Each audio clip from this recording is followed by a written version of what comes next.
Hi, everyone, and thanks for joining me on the official European League of Football show. My name is Jennifer Becks, and I think it is time to make everybody feel good by talking about the sport and the league that we all love. And I'm looking forward to today's show because I have two great men joining me, starting with Adedayo Odeleye, the defensive lineman from Berlin Thunder, who is joining the IPP, and Malte Scholz, the deputy head of officiating, who is going to explain the season 2 kickoff rule. Well, I'm curious to hear what he's going to explain, but let's start with this young, athletic British football talent.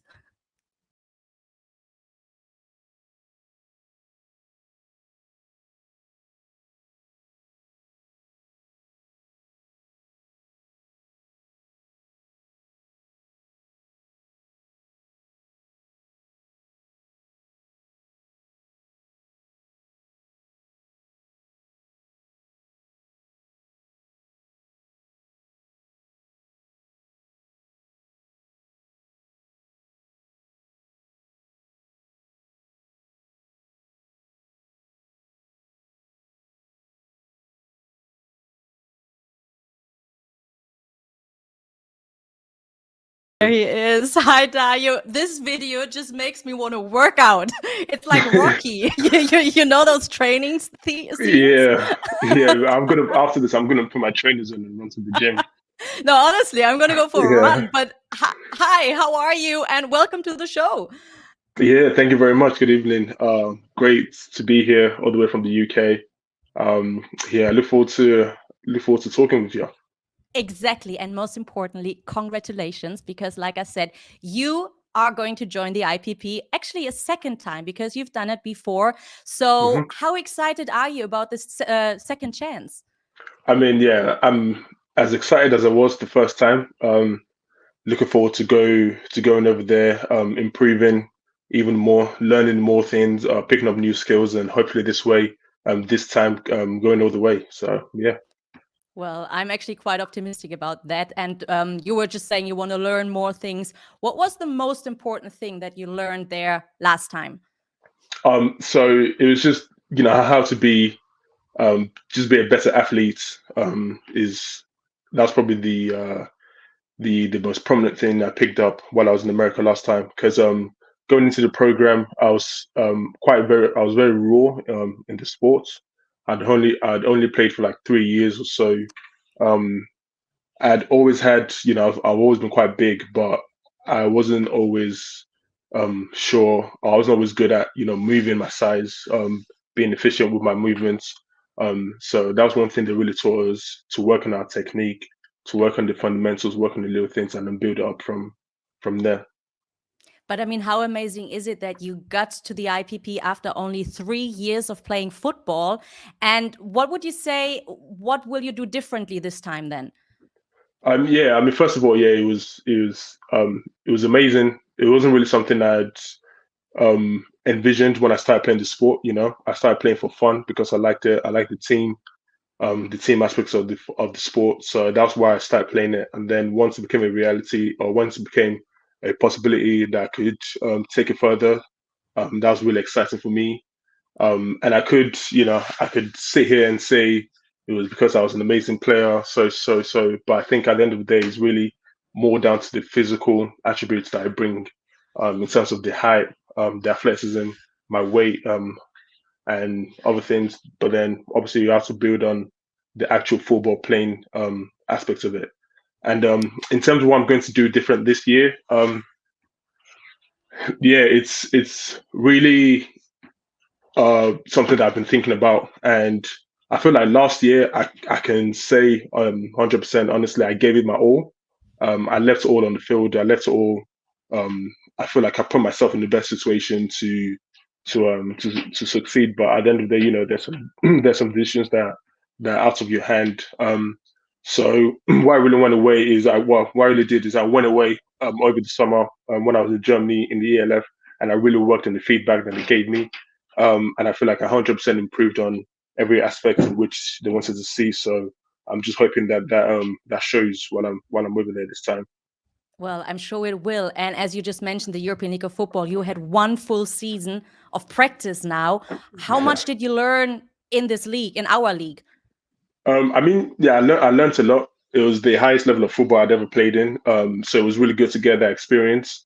Um, and just being in a professional environment, being in a professional football environment is something I'd never experienced. So just to experience that with a team and a city like Berlin was really amazing. And I definitely met a lot of good players, a lot of cool coaches, and it's really something that that I don't think I wouldn't be here um, talking about the IPP if I hadn't gone over to the ELF. So that was something that really played a big part in my journey so far. Well, we are glad to hear that. But has playing in the NFL always been a dream of yours? It has. When once I got approached by the IPP guys, like I said earlier, when I started playing the sport, the NFL wasn't really there wasn't really a path from a English university to the NFL. So it didn't really seem realistic. But once I heard of the program and once I heard that there was a way, it had always been the dream. And since then, I'd been doing everything I could to achieve that dream. I'm even still technically at university, but I took some time off to chase this dream. So I've really put my all into trying to make it a reality. So how many hours of hard work have gone into your career so far? I Must mean, be countless. countless. Countless. It's I always say there's only so much you can do at the gym. Obviously, that's to be a part of it. You have to be willing to put the work in. Take your body to the next level. But it's also so much you have to do at home in terms of not just watching the games, but also making sure you understand the terminology. Because, like I said, I've always had aspirations of going over to America, and I always wanted to make sure that if and whenever I do get there, I'm not, too far behind.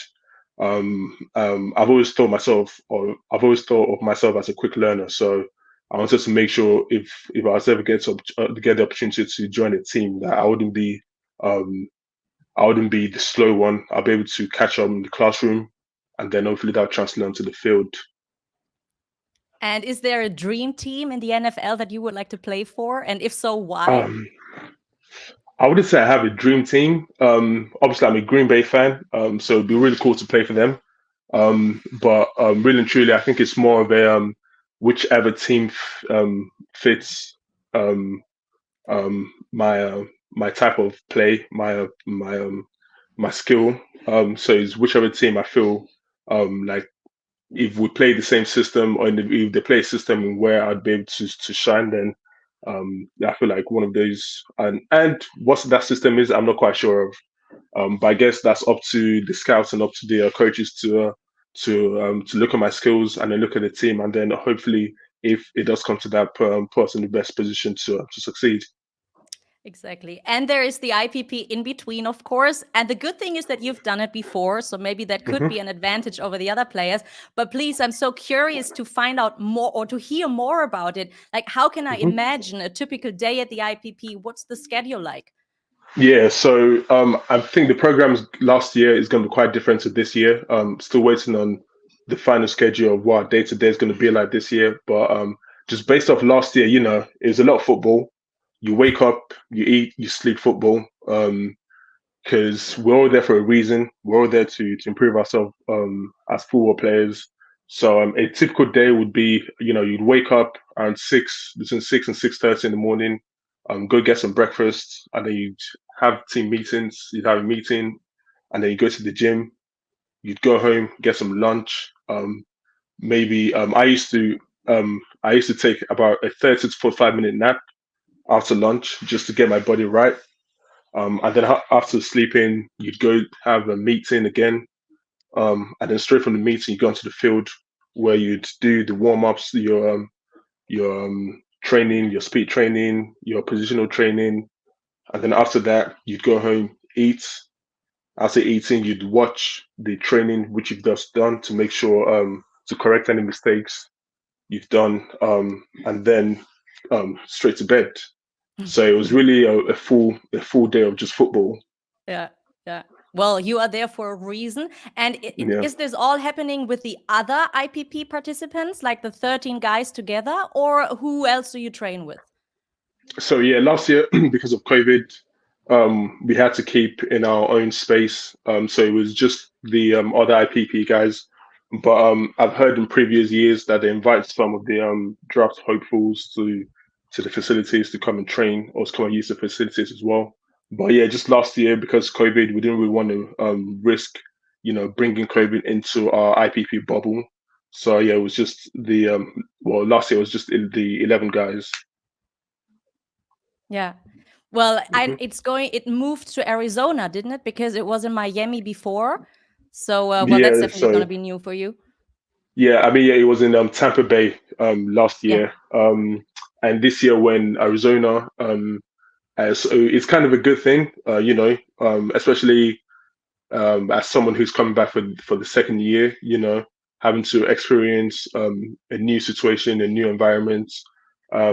It's so there's going to be new challenges which I look forward to facing.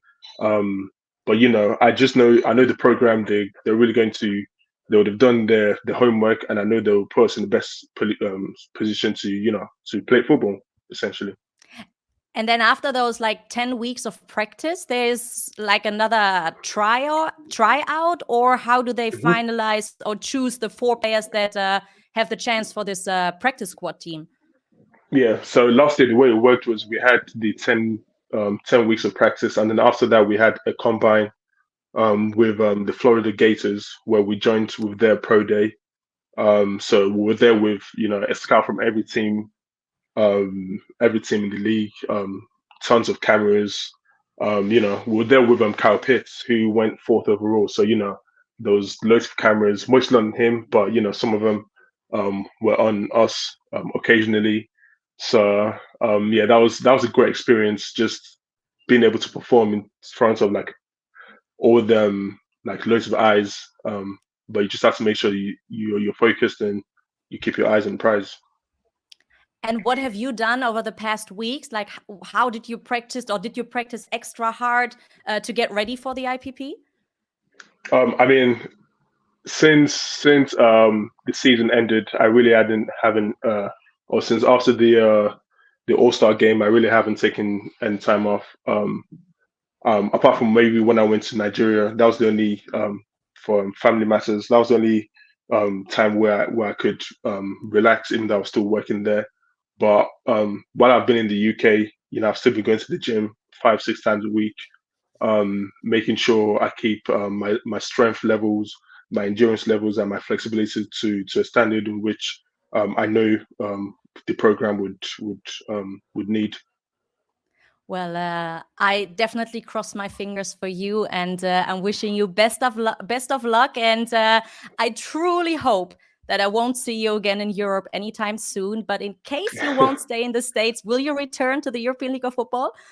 I mean, yeah, that's definitely something that will be on my mind. Obviously, depending on what position I do come back in, but yeah, like you said, the goal for me has been and is always the NFL, and hopefully I can make a career out there and stay there for a while.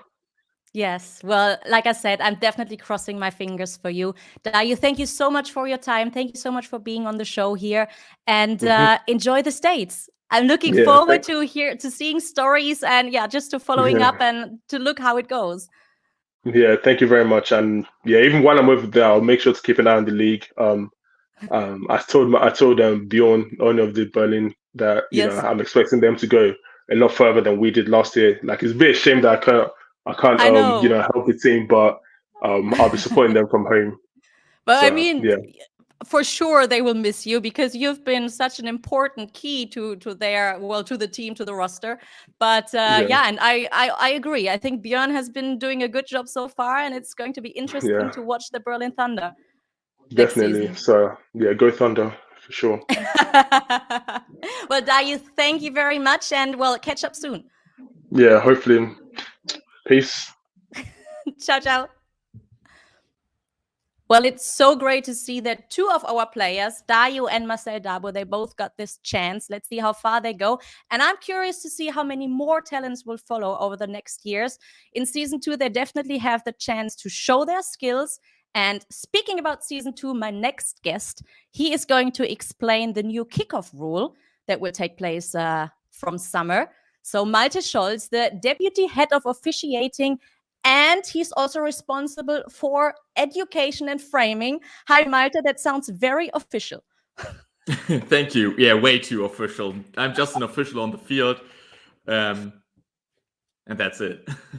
Well, first of all, how are you? How much are you enjoying the off season, or are you going crazy? And do you secretly wear your white hat, a whistle in the hand, a flag in the pocket? Like, what are you doing now? Yeah, thank you for the invitation. Thank you for having me. I'm doing good. So I also hope that you are doing good. I think we do as every team does. So we had our off season. So we took 2 months off and everybody took time with their family. And currently we are in our preseason as well. We already have our rules session. We're writing our rules test. So we prepare for the new season. So that's actually interesting. Now, before we speak about the kickoff rule, how do you actually prepare? How can we imagine this from a referee side? So basically, it's the same as a player does. So first of all, is being in shape is a must-have, or is a big requirement for officials on the field. If I'm in shape, I'm able to follow the game better than when I'm exhausted. And therefore, I go running, I go to the gym. So basically what everybody else does to stay in shape. Additionally, we are working with the rules, are talking about mechanics, so our movement on the field. And both of that is our preparation for the new season. And it's required since we have a good level in this league. And it requires also the officials to be prepared. Of course, absolutely. And speaking about season 2, well, this one specific rule has been changed, the kickoff rule. So my first question is, why did the European League of Football decide to change it? So it is well known that in kickoffs, there's a highest risk of serious injuries, and especially talking about concussions in football. And we have seen, or studies have shown, that around 30% of all injuries in kickoffs are serious one. 20% of them are concussions. And here's the reason. It is because we have these high-speed collisions on the field. We have the kickers, the kicking team running downfield high speed, and then we got a collision. And we got the returners and the receivers turning around to protect their returner. And then we got the high-speed collisions there. Like, for example, we have sadly seen this season at the game of the 49ers against Seahawks, where Trenton Cannon was injured in the opening kickoff. And these findings, these high risks, are also found by the NFL and shown by the NFL data analysis. And also the NFL is trying to reduce the speed. For example, they adopted into 18 the rules like that players of the kicking team have to be in line within 1 yard of their restraining line, like the setup zone, so that the receivers must be lined up in a certain area of the field. However, we thought that we need to protect more our players in the European League of Football. And so especially they have a main job beside their job. That's the in thing. The ELF. Most of our players are not 100% professional football players. But what is the change then? What is the league doing now to avoid those high-speed collisions and the risk of bad injuries? Yeah. So basically, first of all. Oh yeah, we do have a video actually. We do have a video to make sure that you guys out there, that you at home, you understand this new rule, and it's also good for me, so I can learn because I need to know it as well. So let's start all over. So maybe beginning from scratch is that we needed to strike a balance between two positions. First of all, do we really want to avoid any kickoffs? But football without a kickoff, I think that's nothing for everybody. It's not working. It's not. No. Nobody wants to see that. No, well, we want to kick off, but what we want to do is we want to reduce these full speed kickoff, as you can see here. And what we did is that you as a team has to decide: do I want to do an onside kick? And then you are required to do an onside kick, and there nothing changed except that the kick must touch the ground once before it crosses 20 yards. And what has changed and what we see here is the standard kickoff. So let me quickly explain you in 2 steps what we have changed in detail. So first of all, as you have seen, we have changed the lineup. Unless adjusted by penalties, so we got a special huge adjustment for penalties as well, but unless adjusted by penalties, the kicker stays on its 30-yard line. And we have one returner only staying between the goal line and the 20-yard line. You can see that here on the right side. The red the other one. Players, on the left one, yeah, I'm sorry. Yeah. The other players are lined up at the receivers' 30 and 35-yard line in a row, as we have seen here, and this is the lineup. And now we got like 5 scenarios. So first of all, what happened if the ball falls to short? So the kicker is required to kick further than the 20-yard line of the receivers. And if the ball falls too short, the receivers puts the ball 30 yards away from the kicking line in play. So that would be the receiver's 40-yard line. The second scenario would be that the kickoff is out of bounds and nothing changed. As we know, 30 yards away would be also 40-yard line or the out of bounds spot. Then we added 2 touchbacks. We added a normal touchback. This happens when a player touched the ball in field and then the ball rolls out of bounds through or behind the goal line. Then we got back to the 20-yard line and we got a major touchback. A major touchback is every other case of a touchback, including that the returner catches the ball in the own end zone. But what is the most exciting point is that all these rules are placed to set an incentive to kick the ball to the returner so that we see a return. And after the returner touched the ball or the ball falls to ground, and after 3 seconds of that scenario, all players then are allowed to move. So they must remain on their position until the ball is touched or the ball falls to ground and lays there for more than 3 seconds. So it will actually affect the kickoff and the games next year in a positive way. It might get the games even, or the start of the game, even more exciting.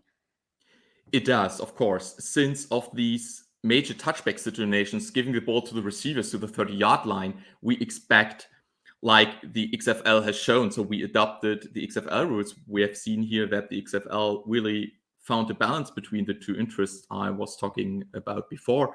So we expect more returns, creating more excitement for everybody. And I think we will see great kickoffs without huge injuries, hopefully. So this is what makes the XFL kickoff rule the best choice and option for the European League of Football then? Or did you think about anything else? So basically, on this level, we think this is at the moment the best option we can see. We reduced the distance between the players, so we don't see any high-speed collisions or less high-speed collisions. And secondly, we set an incentive for returns, which creates a really great game on the field and is enjoyable to watch for everybody. However, we adjusted some details, especially when it is about penalty enforcement. But this is a really complex part here. We adjust the lines in certain circumstances. And if we get, for example, a double foul enforcement or 2 enforcements into place in a row, and we get further than 50 yards line away towards the receivers, we will omit, for example, the kickoff. But these are really special rules there for penalty enforcement, what we add. So overall, what's your outlook for season 2? I mean, we have 4 new teams, 5 countries in the league now, hell a lot of more games. Will season 2 be even more exciting and fast and entertaining than season 1? We definitely expect that.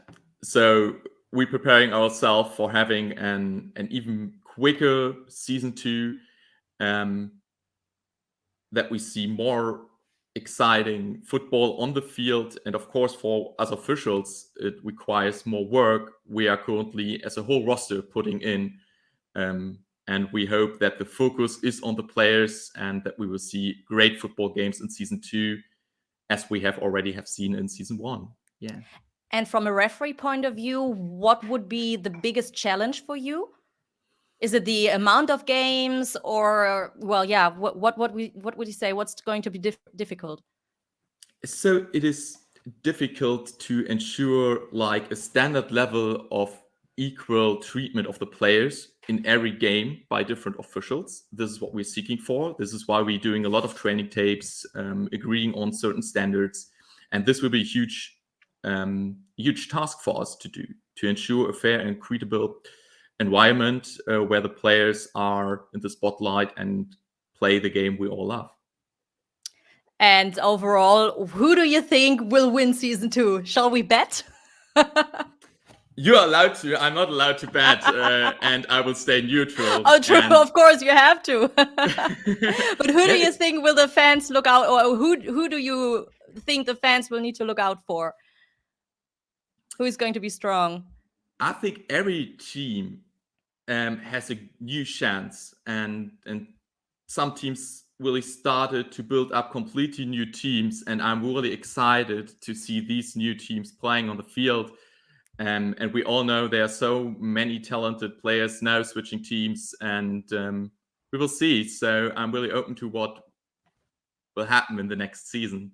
Yeah, definitely. Well, Malte, thank you very much for your time. It was very interesting. I definitely learned a lot, and I hope you guys at home did so too. So thanks for that. Thank you for having me. I really enjoyed that. Thank you very much. And well, let's catch up soon. For sure, we're going to see each other very soon. Hopefully. Thank you. Well, Malte definitely made me want the season to start even sooner now. So I'm very much looking forward to it. I know it's going to be great, but I also know that the championship game is going to be super great. So I hope you guys come. We still have VIP travel packages available on the website. So please come and have a look. Check out the European League of Football website. Get your tickets, and let's have a great football party over there. And well, that's been it for today for the official European League of Football show. I hope you liked it. Thank you very much for watching. And also, if there's anything you want me to talk about, if you have any questions that you would like to be have answered, just leave comments on our social media accounts, and we will try our best to add those to the show. So thanks for that, and see you soon.